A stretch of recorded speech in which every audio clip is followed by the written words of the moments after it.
It began a long time ago on the fields of the Civil War. It was the first time where someone made an effort to connect families and soldiers. We make a pledge to the military members and their families that we will maintain that communications link that they need to ensure that they can communicate with each other when there is a crisis in the family. Well, my first contact with the Red Cross was when I was a teenager and we had a fire at our home, and the Red Cross came out and they helped us get situated, and through a couple of days until our insurance company kicked in.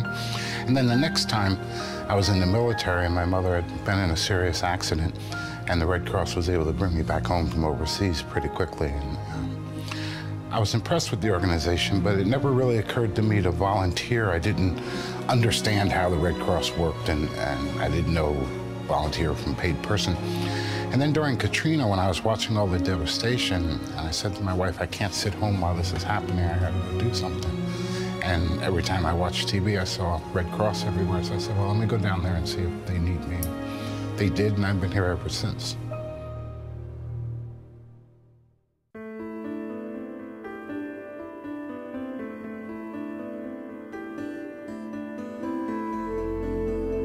When I looked, her face was getting red, and I noticed that she was choking. So then I start giving her the back blows, and within seconds, it just pops right out.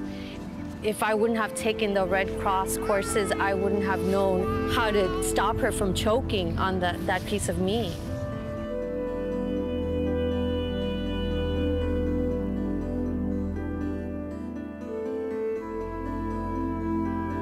Grabbed the rescue tube, lured the other lifeguards and ran down there, jumped in, stabilized her head and her neck, and while the other lifeguards came around and we strapped her on the backboard.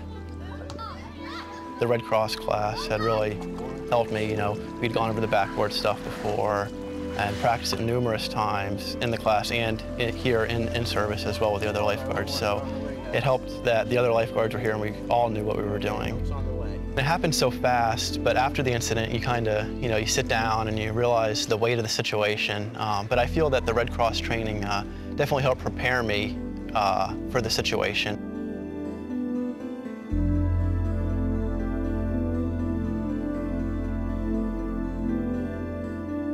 The military still relies upon the American Red Cross to provide the verifications that they need in order to make a firm decision regarding a service member's leave, the type of leave to provide them, and the time of leave to provide them as well.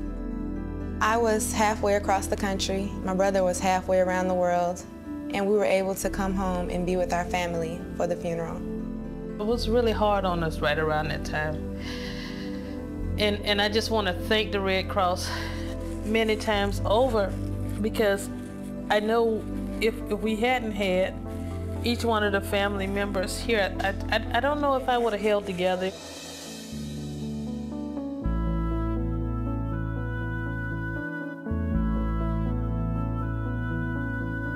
I've gone out on fires. I've worked at a site where volunteers were building a playground for children.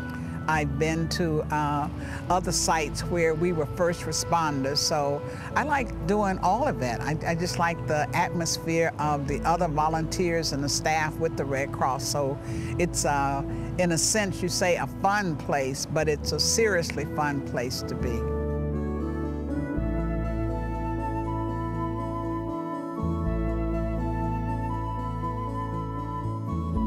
I was asleep. I woke up in the middle of the night, and the dining room table was in a blaze, and my house was burning. And so I just yelled to my daughter, and we ran out the back door. I mean, it was in flames, and it was just unbelievable, surreal. We're not the heroes. We're out doing our job. The heroes are the people behind the scenes that maybe the residents and citizens don't think about, which is American Red Cross. It's always a challenge to make sure you connect with every family, find out what their needs are, understand what they need. Red Cross and Doug, they were very, very helpful. Doug helped us right away.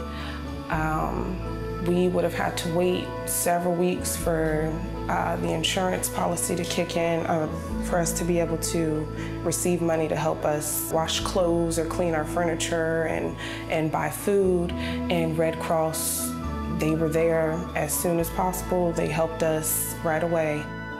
They gave my mom a card to buy food and new clothes. I gave this to Doug. He's very special. He helped our family. Doug's giving Brianna a flower, and everybody's giving Doug a flower.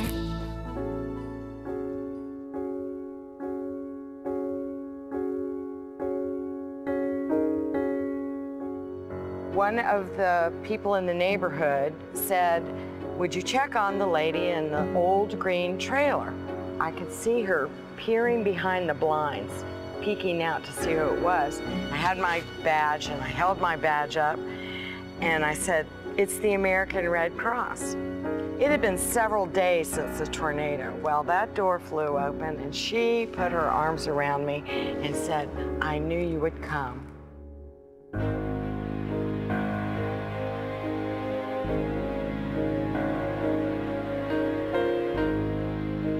It was 3 years ago on Christmas Eve, and I was having dinner at my in-laws' house, and the phone rang about 7:30, my cell phone, and I answered it, and it was a multifamily fire in Largo.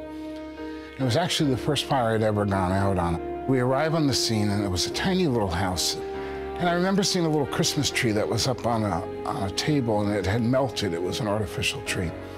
And underneath the tree, there were 5 presents, and there were 5 people in the family. I remember thinking about how many presents were sitting under my tree at home, and I was just struck, you know, by the difference. As I'm ready to leave, the mother calls my name, and I turn around, and she whispers something to her son, and he whispers something back to her. And she comes up and she hugs me, and she says, "You're my Christmas angel, thank you." Here is this woman that lost everything and didn't even have presents for her children, and I was her angel. And that's why I still get out of bed at 3 o'clock in the morning.